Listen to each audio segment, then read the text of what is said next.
አባዱላ ምናምንም እነሱ ስለ ትምህርት ነው ብቻችን ነበር ቻቹ ፈተናዎችን ተቋቁሞ ባንተ እድሜ ስለዚህ ከዛ በኋላ ደውሎ አላወራችሁም በስልክ ነው አላወራንም እየቀረም ያለ አይመስለኝም ግን ቀምቻለሁ ካሊድ እንግዲህ መጀመሪያ እግዚአብሔር ያጽና አንተ ገና ሕፃን ልጅ ነህ በዚህ ሁሉ ሁኔታ ውስጥ ሆኖ እንደዚህ አይነት ፈተና መፈተን መቻል በጣም ትልቅ ነገር ነውና ለብዙ ልጆች ምሳሌ መሆን የምትችል ነህና እኔ ተደንቄያለሁ ስሰማ እስኪ ግን ስለ ሁኔታው ስለዛ ጊዜ እስኪ ነገር ማዘር በህይወት ከማለፏ በፊት ነው ወይስ የዛን ቀኑ ልታርፍ በነበረበት ሰዓት ነው ተፈተነ ያለች ልታርፍ ስትል ማታ ማለት ማታ ትንሽ ስሜቱ ተሰማትና ያሞት ከዛ በኋላ ስታርፍ ስትል ይሄን አደረሰ ኦኬ ሰው ነበረ ብቻችሁ ነበራችሁ ብቻችን ነበር ብቻችሁ ሰው ገብቷል ሰው በቃ መጥቶ ጠይቃት ነው የሚወጣው ህመሙ እንዴት ነው ረጅም ጊዜ የቆየ ነው ረጅም ጊዜ ምንድነው ምን ሆና ነው ምንድነው 4 ወር እጢ ይሆን እዚህ ወደ 4 ወር ነው የታመመችው 4 ከመጀመሪያም ስትወልድ ነው እጢ ወጣበት እዚህ አይደለም ከዛ በኋላ በቃ እጢው ያደገባት ሲመጣ ያርጋታላ ያደገ ሲመጣ በቃ ሰዎቹ ይሄን ነገር አውጪ ትልቅ ሳይሆንብሽ ሳያርግብሽ አውጪ ስላት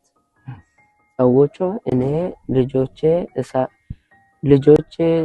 ትንሽ እስከሚያርጉልኝ እኔ አላወጣም ብላ እምቢ አለች ለእናንተ ብላ ማለት የሞት ፍርሃት ከዛ በኋላ እየሄደች ያለች በቃ ተሸክማ ማለት ነው ከረገዳዲ እየሄደች ያለች እዚህ ታች አይታቸው ከሆነ የሆነ ዲሻል እዚህ መምጫው ጋር ዲሻል እዛ ውስጥ ወደቀች ወርቃ በቃ ትንሽ ተሰማባት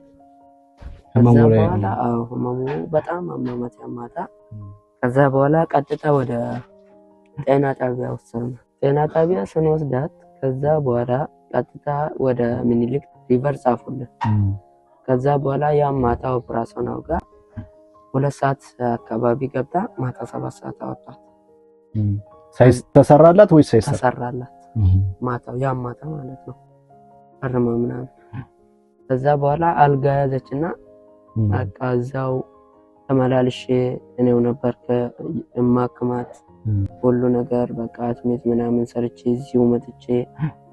ሰርቼ እዛው የተመላለስኩ በቃ እንትን ያረኳት ነበር ያሰማንኳት ነበር ሌላ የቅርብ ቤተሰብ ምናምን አክስት አጎት ምናምን ይላል አባታችሁስ የለም እሱም ሌላ ሀገር ሄዶ ሌላ ትዳር እና ከዛ በኋላ እናንተን መጥቶ ሊያገኛችሁ አልሞከረም አልመጣም ስልክም አልደወለም እንዲመጣ ብር ምናምን በቃ ትራንስፖርት የሚያሳብበው ነገር የለም ብሩን ላኩለት ሰዎቹ እንዲመጣ ብሩንም ላሻርገው ቀረበ ብሩን የትራንስፖርት ብር ተልኮለት ሳይመጣ ቀረ ስለዚህ ከዛ በኋላ